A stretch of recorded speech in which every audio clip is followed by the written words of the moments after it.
Be a part of the best pro wrestling podcast today by supporting the Going In Raw Patreon. You can enjoy access to the live taping of the show, exclusive merchandise, and patron-only episodes, and so much more. Support Going In Raw today. Click the link in the description. This is the glorious one, Bobby Roode, and you're watching Going In Raw. Hey, friendo, Steve here. And Larson. And welcome to Going In Raw, the only pro wrestling podcast you're going to be listening to right here at youtube.com/Steve Larson. Available wherever fine podcasts are. Be sure to hit that subscribe button and the little notify bell next to it to make sure you're always getting your new Going In Raw content. And also check us out on any good podcast app. We're available on pretty much all of them, including the iOS podcast app. A great way to support Going In Raw. What? Hold on. I didn't mean to interrupt you. Sure. J.S. Wooten just points out this is the last live stream for 2017, but it's not. It's the last one on YouTube. Don't we have a live stream on Twitch later today? Are we still doing that? Yeah, we're gonna do that on Twitch. Well, I mean, yes, we usually do. We could. Yeah, we're doing the Steven Larson Books Raw on Twitch. Yeah, later today. After Yeah. So there is one more, but no, that's a good point. It is a good point. I mean, in terms of this is the last Patreon exclusive podcast recording session live stream. This is the last one in 2017. This is okay. I'll go on further. This is the last podcast we're recording in 2017. Yeah.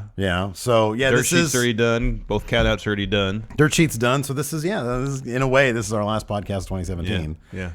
So we'll no, that's a great point, J.S. Wood, and we will review. Should have brought hats and some noisemakers, party favors. We'll talk about our resolutions. We'll look back on 2017, what we liked, where we want to go in 2018. I really think this is the right outlet for all that. Really? Why not? It's NXT 205 Live. We should have done that.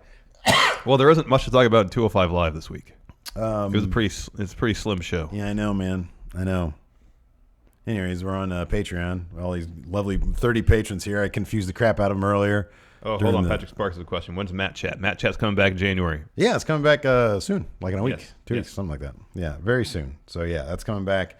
Bad wrestling. Look, we're going to talk about all that. Okay. I'm gonna keep interrupting you with these patron questions here. I love live it. Chat. I love it because it's community. And if you guys want Larson to interrupt me with your concerns about 2018, $5 a month gets you all of our live stream podcasts. Hold on. Nicholas Growthcurse says, anybody remember their predictions for 2017? Wait till Monday. Yes, Monday. We go over all that and issue a whole new group of more likely than not incorrect predictions for 2018. Misfire 2017 leading into Misfire 2018 is fantastic. Yeah, we got our predictions episode coming up on Monday because on Monday we're not going to work. It's a holiday. I'm going to be probably driving back from LA. And then you're going to be just probably recovering from the New Year's festivities. Well, I'm not going to do much of anything. Hopefully I'll be golfing this weekend. That's my that'd be plans. Nice. I haven't been golfing in a while. That'd be nice. I have some golfing clubs out there. I have a golf club of my own. Thank you very much. Back in Uniondale, I tell you, I was #1 golfer. What was your handicap? Oh, easily among the best. Really good, great for my age group and weight class. Do you know what the average handicap for a man is? Yeah. What? Go ahead. Well, you said you knew. Well, you were about to say. No, I was curious if you knew. You seem to know a lot about golf and whatnot. Oh, yeah. So what is it? Oh, the Uniondale Golf Club? Are you kidding me? Oh, it's the greatest golf club. Best, greatest, no collusion. Anyways, man, I'm sorry. Sergio, I was riling up some people on Twitter the other day because I linked to this to somebody who did a thread of Nazi punching gifts from 2017. It's like Richard Spencer getting cold card. So people were like, Steve, violence isn't the answer. Maybe it isn't. I don't know. What do I know? Anyways, don't take anything I say seriously, people. One last concern. Oh, Sergio C. When is Going In Raw coming back? Monday, Tuesday, or Super Show Wednesday? It'll be back Tuesday. Regular programming will resume next Tuesday. Yeah. Raw recap Tuesday, SmackDown recap Wednesday, Thursday, much like this week, 205 Live NXT, Friday Dirt Sheet. Saturday is going to be rotating, kind of. I think we're going to do 2 countouts a month. Yeah, we'll figure it out. But look, by March it'll probably be different. Yeah, be different. And then Sunday is going to be Matt Chat every week. Once we get Office Space, I think things are going to change quite a bit. Yeah. Oh man, I'm geeked out for the Office Space. Well, we got to get it first. Hope it all works out. I know. Absolutely. I had. Right now, my attitude is tranquilo till we actually have Office Space. Some really great Office Space back in the Uniondale days. And it was right near. You know, here's the problem with Uniondale this whole Uniondale stuff, that no one's going to get the Genesis joke until tomorrow. Genesis. Yeah. When Dirt Sheet goes up. The people who really pay attention are going to appreciate it. Because now I'm setting it up for a joke that I've already done. Let's talk about 205 Live. If we must. There was some good stuff in 205 Oh, yeah. Live. I thought they actually gave Cedric Alexander a story. Cedric's he's sort of come into his own right Yes. now. He's sort of like, he's feeling more like he could be actual heir apparent. Yes. As opposed to just the guy that they want to be heir My apparent. only reservation about it is I wish they had started the Cedric Alexander trying to force wedges between members of the Zoe train, I don't know, 4 weeks ago. Yeah. But I'm hopeful that what's going to transpire on Raw next week isn't, despite the fact that I'm wearing my Cedric Alexander shirt today. I got my Drew. Oh, hell yeah. I got my Drew Gulak shirt. You got your Cedric Alexander. Wow. That Thematic today. He won't win the Cruiserweight title on Raw. Mm-hmm. Instead, use that as an opportunity to build up Cedric, his character, his story. Mm-hmm. So when he finally wins, probably at the Rumble, Yeah. it's a major moment. That's what I know. It needs to be a major moment. Here's my only qualm about you saying that I wish they would have done that 4 weeks ago is that it was only 2 weeks ago that we got, I think, an opportunity for this to happen because of the Tony Nese thing. I think that could be used as justification, and I think it wasn't referenced directly, I don't think, by Cedric Alexander. However, No, he's appealing to individual members on a personal basis. yeah, but you can kind of put the pieces in place, or you can kind of put it together. Or if he sees the Zoe train coming apart at the seams, literally Enzo is using one as an example. Now might be a good time to pounce, whereas before it was more kind of like that. No, I understand. I just tossed 4 weeks out as I wish they would have started this earlier than a week before the match is supposed to happen. Yeah, no, that's true. I mean, it does. The entire thing, especially given the Rich Swann situation, does feel a bit like an audible. Mm-hmm. I'm still not sure if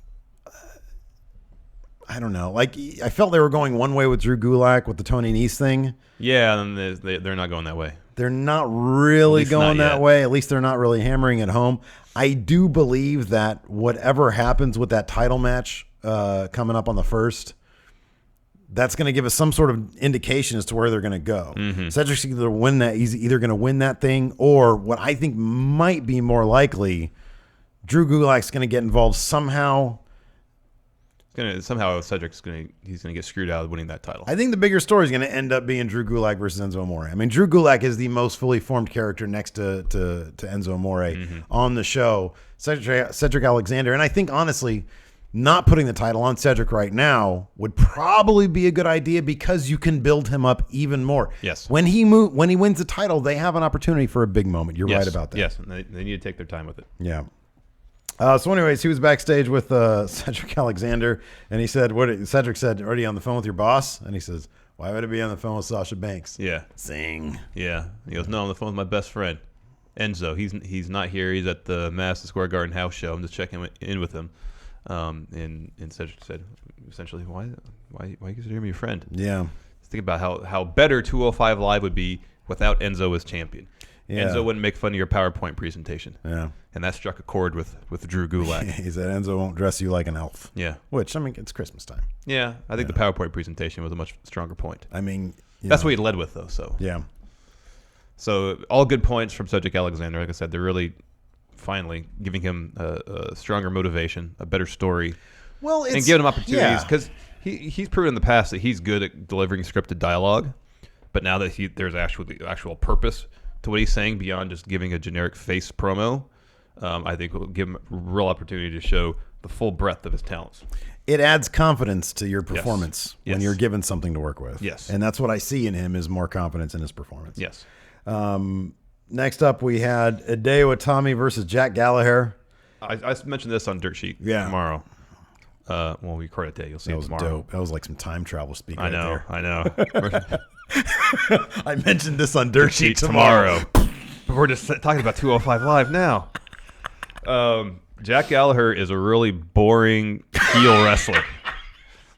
Yes. He is. Yeah, okay. Like he had these quirks in the ring as a face. He'd tie people up in pretzels, kick them in the rear end. Yeah, man, it was great. He'd do some interesting moves.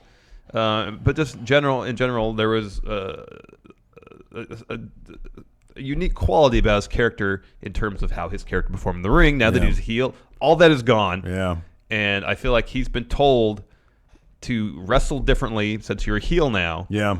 And I don't know if they've been so blunt as to say be a boring wrestler, but it feels that way. Because when Hideo Itami had the advantage of this match, the match was fast-paced. There was some excitement. There was some striking.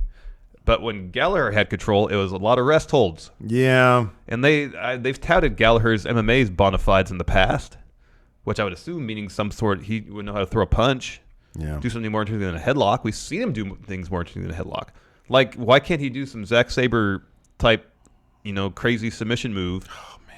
Why don't they let him do that? I'm sure he knows how to do a couple of those. You can just cut. If you know any background wrestling, you probably make up something. I know. Just let him do something interesting, like what Hideo Itami won the match with. Yeah. It's like that weird Rings of Saturn looking thing. That was awesome. It looked painful, legitimately it was pretty painful. cool, yeah. Why can't Gallagher bust out some moves like that rather than a headlock or an armbar? Yeah, I know, man. Because that'd be exciting, and maybe they don't want the heels to be exciting. Well, it doesn't be exciting. I mean, Gallagher goes on and on about cruelty. How cruel is a headlock? I know when Zack Sabre Jr. wrestles as a heel. Oh yeah, his positions or his submission moves, they feel cruel. Yeah, they seem like they're torturous. Yes, exactly. Yeah. And there's nothing torturous about Jack Gallagher's wrestling style now. And he should take great glee out of torturing people. Yes, but he doesn't. No, he does not. No, I agree with you. There was also a headlock. There was also a rest hold in this. A very, very extended rest hold. Yeah. And it's like, granted, I get that if you're, I would never, if I'm in a crowd, I would never chant, "This is awful." I would never do it. I could be at that Christy Jane's Rachel Ellering, botch when it was just, they stopped wrestling each other and started yelling at each other. And I still wouldn't chant, "This is awful." I would actually start cheering that. I would start saying, "This is the greatest thing I've ever seen in my life." That'd be too awkward to chant anything because everybody would be so it's so uncomfortable. You'd be the only person to say something. I know. And everybody would look at you. Yeah, I know. Like, why are you chanting right now? You're making this more uncomfortable. Oh, that'd be the biggest icebreaker, though. If you were to say, "What is happening?" You're not wrestling. Stick to the script. Stick to the script. Oh, man. Anyways, there was a long-ass rest hold in this. Yeah. This is my thing, man. And how many times did Hideo Itami yell, "Respect me"? Yeah, what's the deal with that? It's way too much, man. Well, here's the thing. Jason Cabot brings this up in a question, in the question thread on Patreon. I'm bringing it up now. Is like, why is his character so convoluted already? Because he's... In NXT, it made sense. He was a heel. Yeah. He was shouting, "Respect me," because he didn't think the audience respected him. Makes sense. What's he supposed to be here? Yeah, exactly. Yeah, I mean, he was promoted as a face. Yeah. Made his debut as a face. He wrestled a heel here. Yeah. Yeah. The commentating team talks about him as if he's a face, but he keeps on yelling, "Respect me." Yeah, I know. Why? I don't get it, dude. I don't know. Unless it's just him naturally doing that to an audience that seems to ignore everything that happens in the ring during 205 Live. Oh, man. And he's speaking for the entire cruiserweight division. That is not a face thing to do, though. Anytime you argue with the crowd, it's not good. I know. No, I agree. I don't get it. He's got like mad face all the time, which I like a face that's intense. That's great. But to come out acting like you have a chip on your shoulder. Chip on your shoulder is a heel thing. You can't have a chip on your shoulder. Well, CM Punk had a chip on his shoulder for a little bit. Okay, yeah, I know, but that's kind of different. That's because he's been held down by the man. I understand. Yeah. Hideo hasn't been held down by anybody. He just got here. He's been held down by injury. Well, I mean, he's held down by the fact that he's in a cruiserweight division. Yeah. Nobody's going to go anywhere.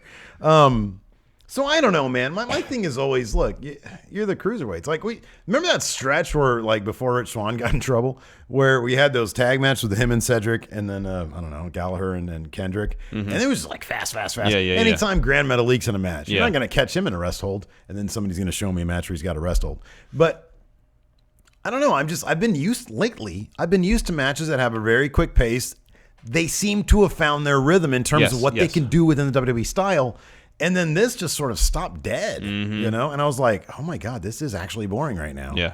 And the thing is, I know, because, dude, Hideo Itami versus Bobby Roode, Hideo Itami versus Cassius Ohno. Great match. Oh man, they're so much fun to watch. And Jack Gallagher, when he was getting his face push, was doing some fun stuff. Yeah, he was doing a lot of fun stuff. So I'm not going to be saying the blame is on Jack Gallagher per se, at least not entirely. I'm sure a lot of it is directives he's getting from Kratos to wrestle a certain way as a heel. And we saw with Neville, when he came out as a heel, upon his return from injury, he completely changed his style. Yeah. But even then, when he was wrestling a more methodical, deliberate pace, but it was never boring.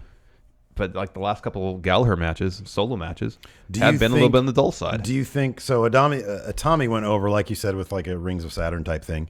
Didn't use the GTS. Do you think that's because he just destroyed Kendrick's eye? I hope they wouldn't ban it just because of one. Yeah, I hope not. Also, they were in. Where were they? Were they in Chicago? Mm-hmm. They were in Chicago, but he used it the night before On Raw, yeah. in Chicago. Mm-hmm.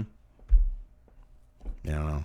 Hopefully, they didn't ban it. I mean, they showed the replay of Kendrick getting his face messed up. I'm sure he's done the GTS a million times, and Yeah. everybody's fine. You know. Well, I mean, I wouldn't be surprised if someone got hurt from it in the past. Not because he's. Yeah, I know, but like one. I mean, you're out of bringing a every knee up to 1,000 somebody's times. face. Yeah, I know. A number of times he's probably hurt somebody. He's probably a handful. Yeah, I know. Right, I know what you exactly. mean. So I don't. It always Well, bugs sort of me like, when they do that. you know, granted, I know Tyson Kidd's injury from the Muscle Buster was really bad. No, man, Muscle Busters. Oh God, so much. But even after that incident happened, Joe was still using it in NXT. I know. He didn't hurt anybody. That move freaks me out. Certain moves freak me out, man. I understand pile drivers. You know what's funny is the pile driver doesn't really freak me out that much. Well, I know. Doesn't really freak me out either. Because people nowadays when I watch, I notice people don't drop directly on someone's head. They just all slump down. They all just fall over. Yeah. Yeah, and so it looks great. And if you're the person receiving it, if you could push your head up enough with your Oh, arms exactly, on yeah, the yeah. person's thighs, you can kind of protect your And head. that's what they all do these Yeah. days because they're all strong. But no, Muscle Buster kind of freaks me out. Styles Clash still freaks me out. Yeah, I know. I still come Moves like that where your fate is entirely in another person's hands. I can see that because Yeah. Muscle Buster, you're all wrapped up. You have no control over how you land. Yeah, but also like with the Styles Clash, you're either dead / paralyzed, or you're totally fine. You know what I mean? That freaks me out too. Yoshitatsu isn't paralyzed. Oh man, but dude, oh god. Yeah, no, it's not good. I'm just saying. I know. I understand what you're saying. I'll never get over James Ellsworth, man. Oh, That I know. freaked me out big time. Oh yeah, I remember I was sitting right here watching it. Not good. Not good. Next, we had a Tony Nese interview where Dasha, who's doing good work these days, asks him, so what's your deal? Are you on, she said, Zotrain, yay or nay? Hold on. What? Alex Foster is saying this is Gallagher's very first time being a heel in his entire career. Is that true? That's what Alex Foster's saying. So maybe he's just kind of working Alex it all out, Interesting. which would explain things. So yeah, Dasha asked Tony Nese, are you on Zotrain or are you not on Zotrain? And Tony Nese said, look, man, every time I see anybody on a Zotrain, I want to lay them out. At the same time, On the Zotrain. on Zotrain, if at the same time I understand that Zotrain is path Benefited my bottom line. to money, fame, glory. Yeah. Oh. And then Akira Tozawa comes into frame. Hi, Tony. I know.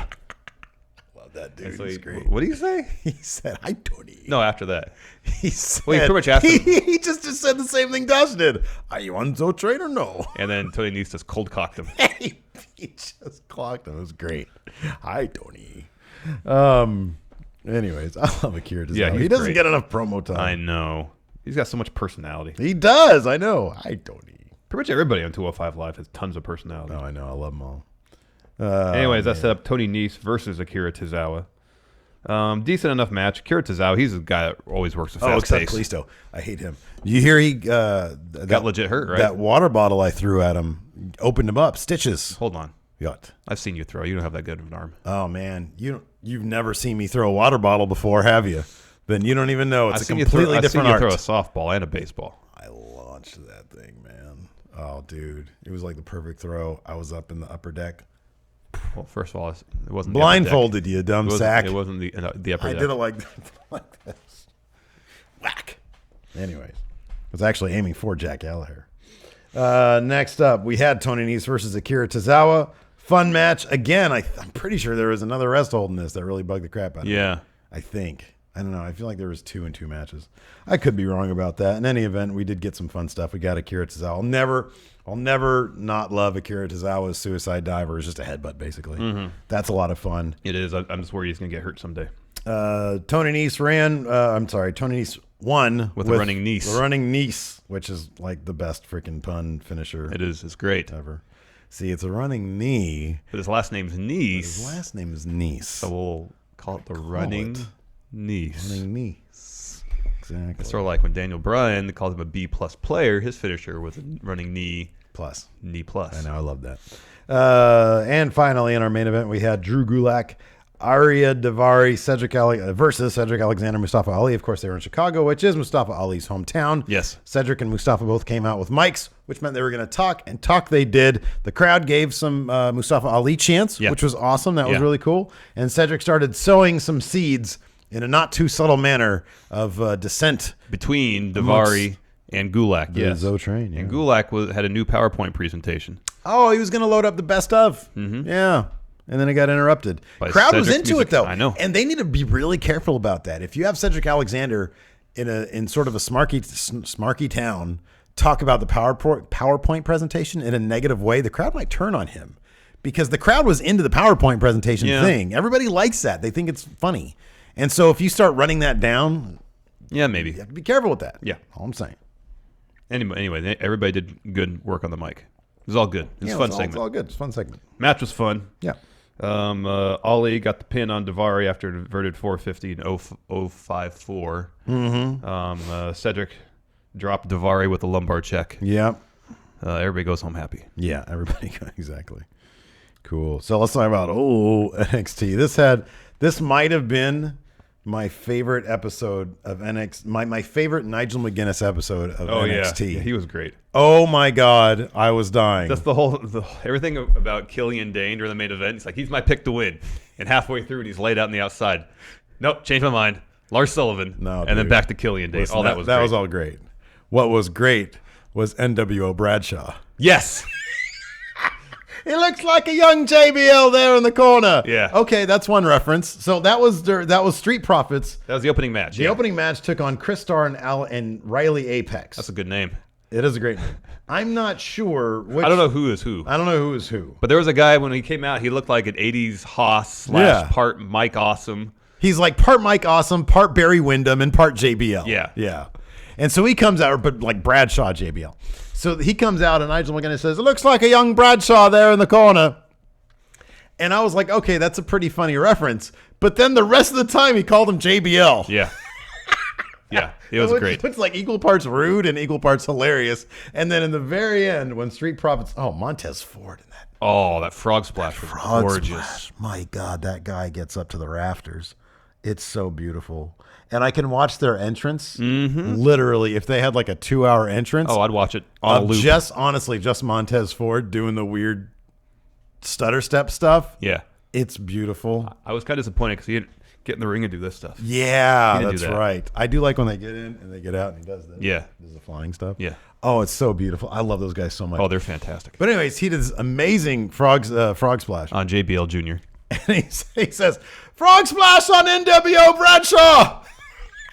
NWO Bradshaw. What the heck? Is that NWO Sting reference? I think because that's what Matthew from Botchamania. I was looking at my Twitter this morning and he was on it and he said I didn't know what he was talking about until I realized that he meant NWO Sting.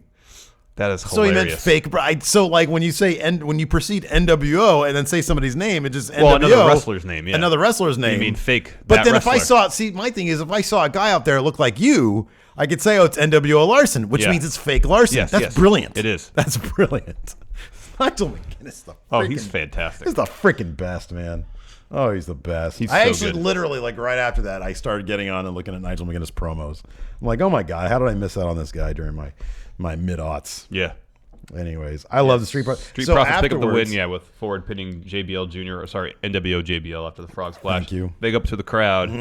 Drop a promo. Pretty much saying they're going to rule the tag division in 2018. Yeah, it was great. It was awesome. And the other teams. And there was a bit of a serious there was flair to it. Yeah. It was cool. They both gave like serious face. Yeah. It was good stuff. Freaking love the Street Profits. Yeah, they're fantastic. And the crowd loves them. Already, I know. Super into them, man. I know. They're so great. My only thing, I want the yellow.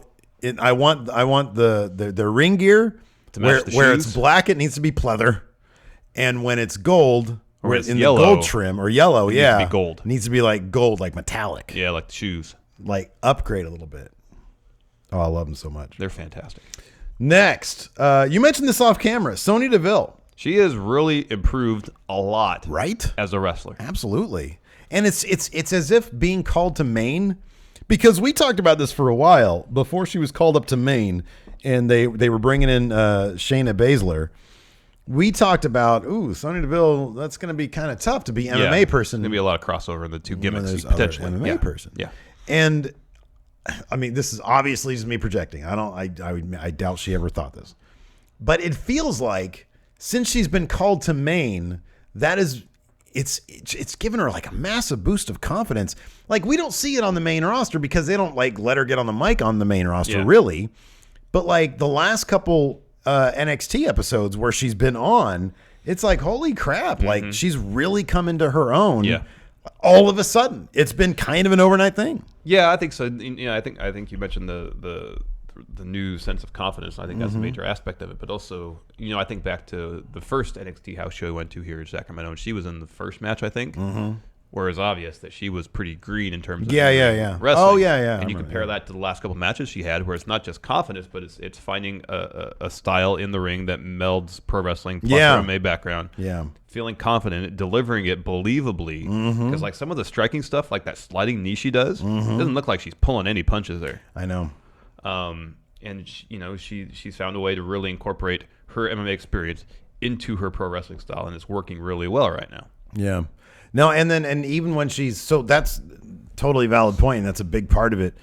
When she's on the mic and her promos, there's a sense of like who she is as opposed to before when I don't know if she knew or if she had direction or what, but it just seems like there's this massive boost of confidence. Like, hey, I've graduated to the next level. Like I know what I'm doing, and that's great to see. For me, it kind of started with her match against Ember Moon and Ruby Riott. Oh, the triple threat one, yeah. The triple threat match. It was like, okay, cool. Wow. That's, she was really, they were giving her a big chunk of character in the ring at that point. Everybody was fearing her ankle lock thing. And so, man, I thought it was great. And then, so she had this match against Ember Moon. Thought it was a really good match. Yeah, it was good. Yeah, it was fantastic. Ember Moon, of course, went over with the Eclipse, as she always does. So I am assuming this is Sonya Deville's send-off to, official send-off. Yeah, and then things got interesting afterwards. Kairi Sane comes out, points to the belt, makes the motion as to say, I want that belt. Yeah. Points her elbow at her. Yeah. Which means you're going to eat this elbow. Yeah. No, challenging her to the match. Wrong. And Ember Moon's like, cool, let's do it. And then from behind, Shayna Baszler destroys Kairi Sane. looks like she legitimately rips her damn head off. Choked out Kairi Sane. Oh my God. That elbow was tucked so deep under Kairi's chin. Dude, she looked like $1 million too. Leather jacket, business casual, aviators. Jeans though, right? Jeans, yeah. But I'm sorry, business shirt. casual shirt. Yeah. Leather jacket, jeans. Yeah. Oh, she looked tough as nails. Yeah. And just the violent nature of that takedown was so perfect. It was so brutal. My only qualm, I wish Ember Moon would have freaked out a little bit. I know. Because there was one part, it was equal parts. I wish she would have freaked out a little bit more, but also I feel like there was some TV direction that was a little bit lacking because she's sort of on the thing and she's holding her title and she started to look at her title with kind of a lack of confidence because like, oh, this is messed up. And as soon as she started to look down, I was like, cut away, right? Is that something on her face right there? The camera cut away. Yeah. And then when the camera cut back, she had like recovered from it and she was like half smiling or whatever. Yeah, and kind of nodding her head like this. If she was like, what the, something like that. Yeah. No, I agree. Or like start like, look, oh my God, something like that. I just did. That'd be cool. Or she started chanting EC dub. Well, I don't think that'd be. No, that'd be cool, man. But why? She's hardcore. She's hardcore. Okay, that's a little better. Yeah, EC dub. If somebody's hardcore, you start chanting EC dub. Why can't they be CZ dub? Well, they could do that too. XP dub. That'd been even better. That'd be cool. What if you start chanting XPW? I'm in for that. That'd be cool. That'd be super obscure. It would be. That'd be awesome though. XP dub. Anything to show that there was kind of a shift in what I just saw. Yeah. No, I agree. Like a freaked out face, like a shocked Steve face. Like, no, so I'm saying she done. Yeah. Stone Osborne here in chat says Shayna sunk that rear naked choke in perfectly. Looked real. It did look real. Yeah, it looked real, man. Can't wait. She's gonna be a slam bang champion, man. Yeah. Like if they're looking for another like Asuka type, they found it. Like talk about coming off like you're legit. Oh yeah. Oh my gosh, all the money's in that. All the money's in Shayna. Next, we got a promo from Paul Ellering. From genteel old Paul Ellering. I know, but he's got that ominous Well, you put the camera down here and you got a couple of giant beasts behind him. No, I know. Some giant turtle I know men. that, but he's kind of got the, I don't know, it's like there's a horsiness to his voice. Nay. Well, not. I don't mean that kind of horse, Steve. Mr. Cole. Hello, Whale Bear. That does ominous well. So he was talking crap to Undisputed Era. Yep. Right. He says, it'd be great if he said, because he said, it caught my attention when he said, Mr. Cole, Mr. Fish. It'd be great if he said, Mrs. O'Reilly. Whoa, man. Can't be, it's like a mildly offensive, dig at Kyle O'Reilly. And then you get him saying, why did he call me? Why does he say I'm like, Yeah, maybe because he hit himself in the head with the chair. It could be you and your, because that's kind of how I want Paul Ellering to be now. Is like Just to slip in some subtle digs. You damn kids, that kind of thing. Well, grouchy old man. Grouchy old man. I didn't know if you wanted him to slip in just like kind of subtly some little insults to people. No, you know what? I want him to be Almost like passive aggressive. I want Undisputed Era to be like Spicoli's. Okay. And then he's like the teacher, right? The teacher, I yeah. can't remember his name. I forget his name. You could amount to so much if you just stop hanging out with those boys. Something like that. Mrs. Fish or Mrs. O'Reilly. Why am I the Mrs.? Oh, then, man. Then he's got a complex because Paul Ellering called him Miss. Anyways, I don't know. I make myself. I love NXT so much. Oh, that's man. great. Last night was a really fun episode. After that, Ember Moon interview, and yeah, she was a little kind of blasé about everything. Yeah, I know, man. I don't know what to do about Ember Moon. She's got everything it takes, man. She's got the look. She's great in the ring. She's great in the ring, and she's really good on the mic. They just still don't know who she is. Mm-hmm. They still have no idea. Zero. Man. But, hey, that belt looks like $1 million on her. It does. And that Eclipse is the best freaking finisher outside the lumbar check. It is. Anyways. And then our main event. Oh, my Fatal God. four-way Main event. New number contender for Give me a NXT break. title. Killian Dane versus Johnny Wrestling versus Lars Sullivan versus Aleister Black. Everybody in this match. Holy crap. Looked great. Wrestled great. Had segments where they were given maximum time to shine. Dude. Awesome stuff. This freaking match. Give me a break. This is amazing. Give me a break. Killian Dane, Johnny Gargano, Lars Sullivan, Aleister Black, all coming out looking like $1 million. Yep. Just, what was this? So Lars Sullivan threatening to put Gargano through a table. He was holding on to the background. Gargano held on to Undisputed Era's playground set. Yeah. Kicked Lars Sullivan onto the table. Aleister Black comes in from the side, gives him a knee or a kick. Mm-hmm. He's laid out there. Damo comes running off the stage. Gargano has to duck under him, splashes Lars Sullivan through the table. Got a big laceration on his arm, too. Yeah, both of them got bloodied up a little bit. This next spot might have been my favorite, and I don't know why. So Gargano's setting up Aleister Black for the slingshot spear. Mm-hmm. And Aleister Black, I'm watching on my iPad at home. Yeah. And Aleister Black delivers a knee to Gargano's head right head. And I literally paused it and went, oh. Yeah. Because it was vicious. Yeah. Oh, man. It was great. The storytelling in this is great. They are firing on all cylinders. Yep. Dude, you got to think about, excuse me, how many disparate personalities we have. Sanity and Damo. Yeah. Lars Sullivan, who's this weird brawn type guy. Aleister Black, who's like goth striker guy. Johnny Gargano, who was who's Mr. Wrestling, essentially. Mr. Wrestling, little tiny Ultimate guy. underdog, yeah. Ultimate underdog, exactly. And then the Undisputed Era. I mean, and they all weave together this story that's so fun, so entertaining, makes all the sense in the world. It makes everybody look great. Aleister Black. So Undisputed Era comes in when Aleister Black is on the verge of pinning Lars Sullivan. Yeah. They pull him off. He dispatches of O'Reilly and Fish, and then Adam Cole comes in and ducks a knee strike. So he rams his knee. Aleister Black rams his knee into the ring apron, and then Adam Cole gives him the last shot. He gives him the last shot, which we haven't seen yet. I don't think. We saw a really half-assed version of it in one of the we saw a half-assed version of it. And all three of these guys are all the guys that Aleister Black has already beat in singles competitions. Yeah. He took care of Fish and O'Reilly first in their debut debuts, matches. Yeah. He prevented Adam Cole from moving on to the Fatal 4-Way. Makes total sense. And then that left Gargano. They put him back in there, I think. No, Gargano did. Gargano put him back in there. And then Damo comes over because Lars Sullivan comes up to him. I think he gets super kicked. Damo picks him up, tries to powerbomb. Looks like he's a powerbomb against Lars Sullivan against the ring steps. Instead of Gargano does a Hurricane Rana. Oh, sending yeah. Damo into Lars Sullivan. Into Lars Sullivan. That was beautiful. And then Gargano does a slingshot DDT on Aleister Black to get the win. Yeah, picks up the win. Now, the crowd went crazy for that. They popped big time. I mean, I wish I didn't know the spoilers because then I would have popped big too. One thing I did notice, though, is to emphasize, we always kind of rag on NXT about the sound. They pumped the volume up as soon as that crowd exploded. Yeah.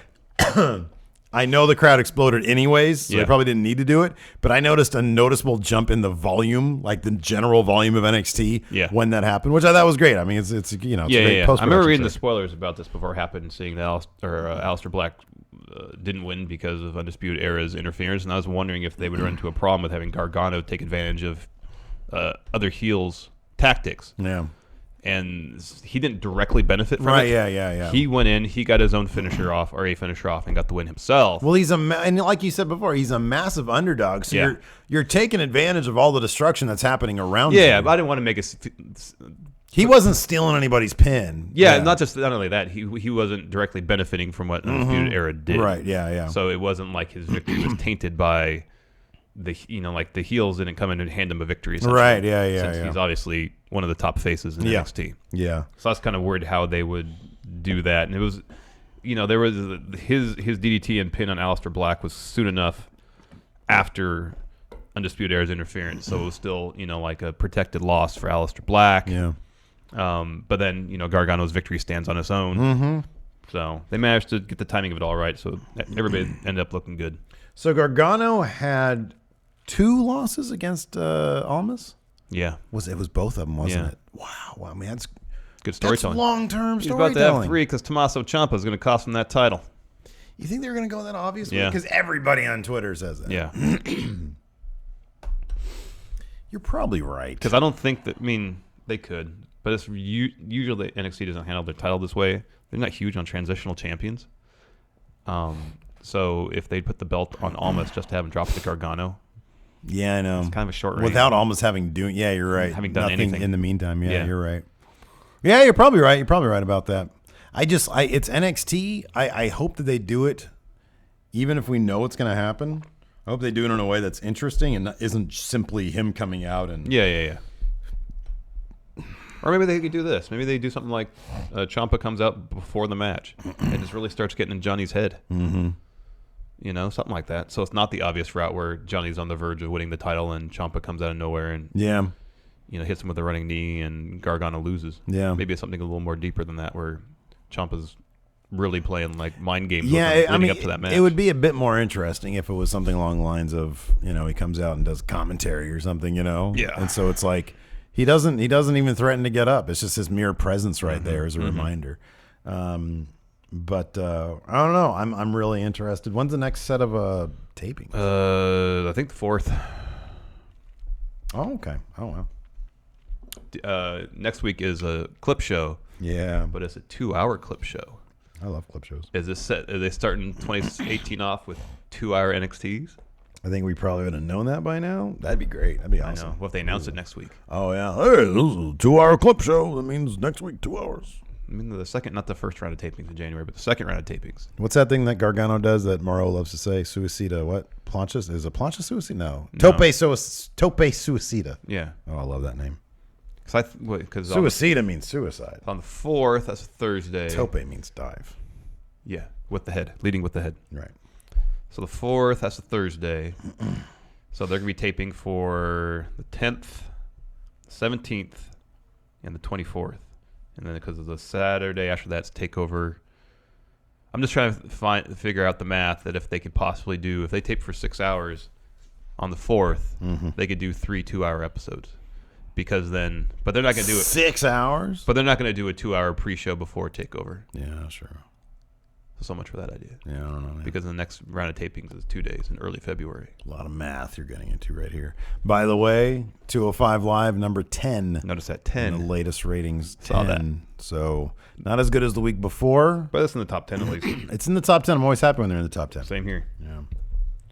Let's answer some questions. Would you like to answer some questions? Mr. Lee, would you like to answer some questions, Mr. Lee?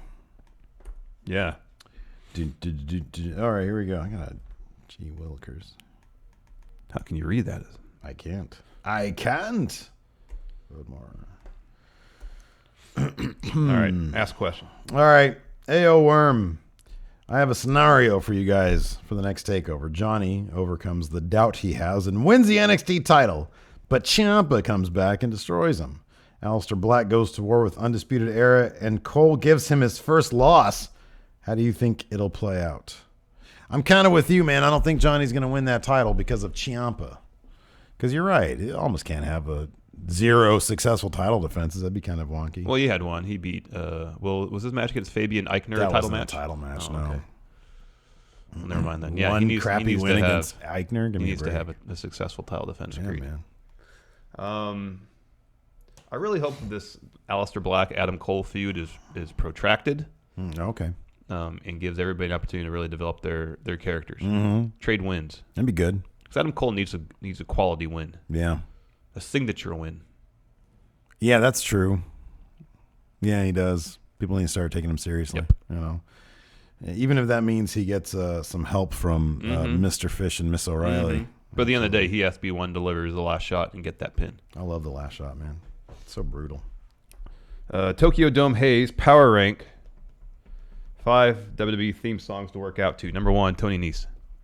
Oh, that's a good. You know what? That would be a better one if they didn't immediately transition to. But like the opening bit. Yeah. Oh, if I could just have that on a loop, I'd be totally happy. Okay. Aleister Black. I've literally worked out to his, and it's amazing. It's fantastic. Good choice. Bobby Roode. Oh, that's a good one. It's very inspirational. There you go. Yeah, absolutely. Shinsuke Nakamura. Yeah. It's a great theme. Original NWO. Yes. And Chris Jericho's Break the Walls Down. Yes. Good answers all. You know I got you. Fat bastard champ Alex Foster. Who on the NXT roster do you see not making it to Maine? He says, I can't see Birch and Oni getting to Maine as a tag team. Stevie Bradley here responds with, no way, Jose. We haven't seen No Way Jose in a while. No way, man. Who do you not see making it to Maine? Man, they better, I don't know, but they better put freaking Ono on Maine at some point. Oh, yeah. Oh, my goodness gracious. Give me a break. He's so fun to watch. He's amazing. Better put him up there. Yeah, I see the point about No Way Jose, although he's got such a great package. I know. He's got great packaging. He's got a great personality. Like his character's fun. Yeah. His in-ring skills are just kind of all right. I mean, they are what they are. But in terms of character and personality, he's top notch. I mean, look at a similar guy. Look at Elias. Look at how far he's come on main roster. True. You know. Yeah, he's surpassed the ceiling on Maine. Oh my God. Yeah. By whatever he thought it might have been after he got called up from NXT. Absolutely. Stevie Bradley did the right guy with the number 1 contenders match on NXT. Absolutely, man. Are you kidding me? Especially if Ciampa's ready to come back, then definitely. Because everybody figured it'd be Aleister Black. You know. Yeah. The longer. When do you think Aleister Black's going to Maine? It's got to be sooner than later. It's got to be in the. I don't know. It depends if they see him as an heir apparent to Finn Balor in NXT, or if. I don't get that feeling. I don't think we're at a right now. NXT like is beyond having the one central guy. No, I understand that. Like the brand itself is successful and the prominent depth. enough. Yeah. But then I don't want it to feel like it's just a rotating cast of people that used to be in Ring of Honor. I'll put it this way, which is very much in danger of being that if there isn't somebody. I know Aleister Black wrestled in the Indies all over the world before this, but he, as far as I know, never in Ring of Honor or anything like that. So it'd be nice to have someone that is really good, had a successful run in the independents, but isn't as perhaps well known to people as like Adam Cole. Mm-hmm. Like if Adam Cole stayed in NXT for 2 years, was champ for a year and a half, that'd be great. But it would just feel like, okay, NXT is literally just WWE's version of Ring of Honor. Yeah. Between him and then having Redragon. Dude, here's my thing about all of it. I honestly think that Shayna Baszler is going to end up being their central figure. I think they're trying to build that women's division up so that during Asuka's 500 million day run, it was a succession of like Finn, Shinsuke, Bobby Roode, Samoa Joe's in there somewhere. And there was always like the lead male figure. And I wonder if that was always their thing to push. But because of there's the obvious parallels with Ronda Rousey because they're friends. Yeah. I wonder if they see Shayna Baszler as like, okay, this is somebody we can push as the face of NXT, which will allow us to have more depth, more like we don't have to worry about one central male figure to carry the brand in terms of your central publicity face. Yeah, it could be. I think that could be Shayna Baszler. That could be. Man, that freaking debut is something else. Yeah, that was cool.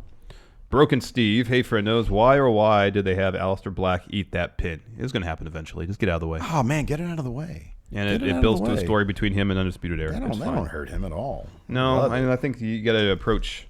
You can have dominant wrestlers and dominant champions, but it gets kind of predictable when they just never lose. Oh, I know. It only works. And it was a protected enough loss. It doesn't make him look bad. Yeah. His performance in that match before that was outstanding. Yeah, absolutely. Whoa, what? What?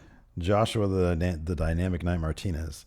I know it's not NXT 205 Live related, but did you guys see that after a match at a live event, Ty Dillinger attacked Sin Cara? Oh, no. A heel Ty Dillinger? Okay. I'll get on board with that. No. I'll try it. No way. If it gives more TV time. Not unless he went full, what's the dude from Flash Gordon? Oh, Ming the Merciless. Not unless he had the makeup and everything. Okay. That'd be cool. That'd be cool. Yeah. You have to wear that vest all the time. Ty the Merciless. There you go. Yeah. Oh, this is an interesting question. Tommy T. Hey, friend. So I know you guys love NXT and like to project that everyone is happy there. But when you guys interviewed AJ, he seemed glad to skip it and didn't want to go to NXT. So my question is, who are 3 people outside of WWE that you think wouldn't be interested in going to NXT at all, and 3 people in NXT that you believe aren't satisfied with being there?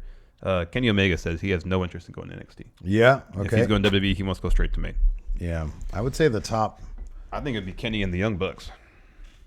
Yeah. I think you're right about that.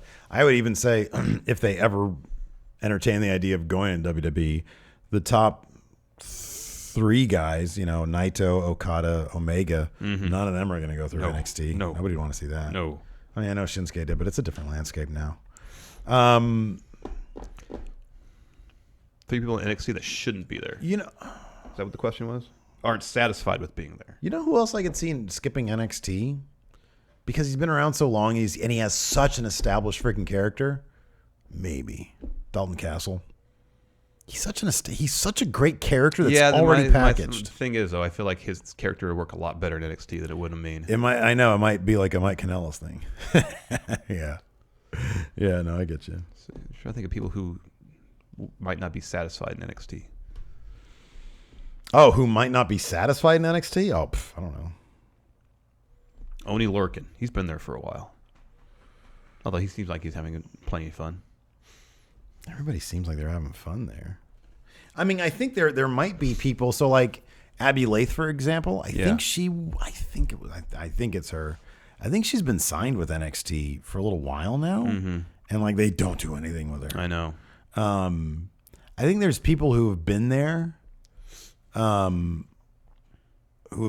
a little while and are probably like, man, is this going to happen or is it not going to happen?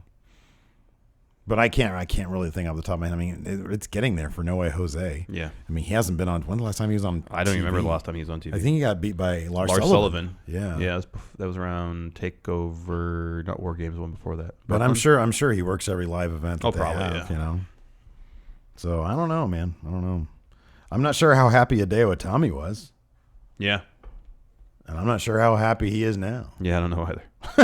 CM Punk finds it insulting. Power rank ways Vince McMahon could ruin the 4 guys in the Fatal 4-Way match on the main roster. So how can he ruin, what we said before, to ruin Aleister Black, put him in some goofy backstage segment? Oh, yeah, for sure, yeah. Johnny Gargano, just have him lose all the time. Make him the new Sami Zayn, essentially. Oh, my God, yeah. Yeah, because Damo. at least Sami Zayn has like an outgoing personality. I'm sure Gargano's an awesome personality, but like we haven't really seen that aspect of him. Lars Sullivan, he pushes him just simply as a destructive monster without really giving him any personality. What if he brought Lars Sullivan up In the same way they had Dan Matha debut on NXT. There you go. Like they push him as like this huge next thing. And Braun destroys him, and then that's it. It's the last we see of him. Exactly. Damo. Make him like a big cuddly bear guy. Yeah. You know, like a big, I'm just a big softie. Yeah. You know? I wonder, so Sandy's getting their tag title rematch in 2 weeks. Yeah. They advertised. Yeah. Do you think they're heading out? Yeah. Well, I mean, the bigger question is, do you think that are we going to have we saw it post Survivor Series kind of with Absolution. Mm-hmm. We saw it post SummerSlam for sure, and obviously post Mania. This is the other big 4 pay-per-view. Yeah. Are we going to get call-ups after the Rumble? Maybe. It'd be interesting to see who, if anybody from NXT shows up at the Rumble.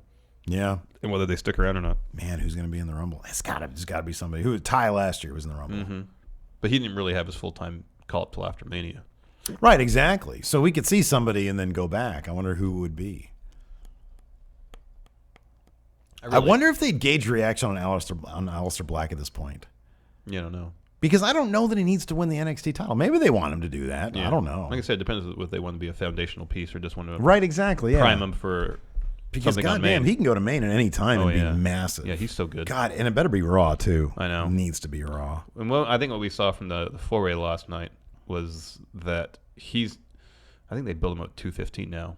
So he's, in terms of being a heavyweight wrestler, he's not the largest. Yeah. But dang, he can hold his own against anybody. Dude, I know. I never once thought, oh, he's small. Fast he is. I know, and I never thought, oh man, he's so small against like Damo or Lars Sullivan. I know. You know, he looked like he was on par with them. He projects tall. That's the thing. He's kind of lanky.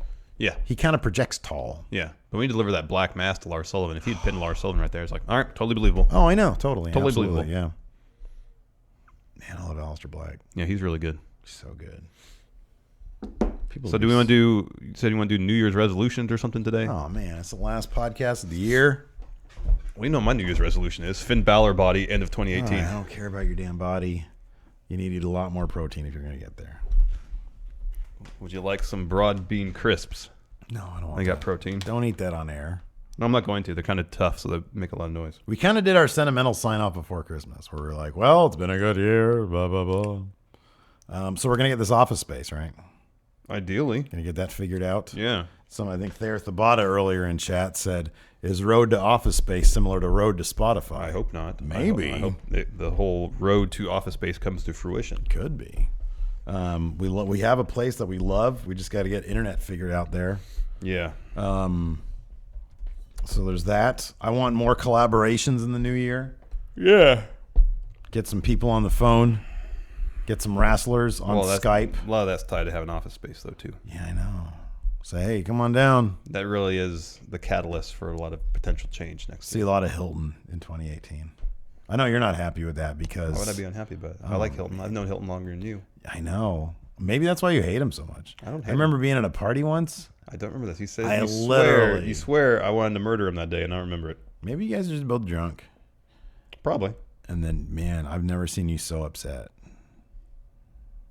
Yeah, you wanted to murder him. Stone Osborne here asks, is Larson Balor stronger than Gray Balor? No, man. Larson Balor is like... Let's wait till the end of 2018. He's a couple notches below Pumpkin Balor. Let's wait till the end of 2018. What's the worst Balor? Pumpkin Balor. Yeah. Yeah, you're like... Yeah, I'm not disagreeing with that now. Way sub-Pumpkin Balor. Let's wait till the end of 2018 and we'll reassess the Balor rankings. Pumpkin Balor. I aim. Here it is. I aim somewhere between Red Balor and Man Balor. If I can accomplish that, I'll be very happy. No. Listen, it's Pumpkin Balor. You don't think I'd be higher in Red Balor? No. Pumpkin Balor, and then is like Homeless Balor, and then is like Scat Play Balor. And then where does torn up shoulder Balor lie on the power rankings? I'm guessing still above me, right? Way above you. All right, yeah. fine. And then is like a bloated, just like constipated Balor. Like constipated Balor, like can't drop a crap Balor. Then is like, I mean, there's a lot of Balors to go through now. Yeah. And then is you. But maybe you can work your way up to like just above Homeless Balor. I don't know. Maybe just below Pumpkin Balor. I don't know. I wish you luck though, man. I'm gonna work on my Cassius Ohno body. Oh, there you go. That's what I'm gonna do because I can just bulk up and not do anything. You need to go get a bunch of basketball jerseys though. Yeah, I know. But it's like a size too small. Barely fit. Oh, anyways. I'll go on eBay and find a bunch of old basketball jerseys. You know what? You know what though? terms of 2017, even with the adpocalypse. Steve here. Steve here. Even with the adpocalypse, the YouTube business, this is literally the first year that we accomplished at least one goal of mine personally anyways. Being independent. Not to rely on any other, and nobody else. So even towards the tail end of 2016, we were still doing some freelance work for our former employer, Machinima, and we stopped doing that. And what are you looking at? You got an email, man. Carry on. Oh, that's a cool. Look at how subversive cool. that is. It is. It's the American flag, but it's upside down. Great. 2018. It's going to be a good year, man, or it's going to be a crap year. I don't know what's going to happen. Yeah, who knows? Yeah, who knows? But, hopefully you guys will stay tuned with us. Yes, please. Anyways, that's it. Hilton, can we get some music? Thank you, Hilton. That's it for now. Of course, we'll be back with Dirt Sheet tomorrow, which we've already filmed. Until next time, we'll talk to you guys later. Goodbye.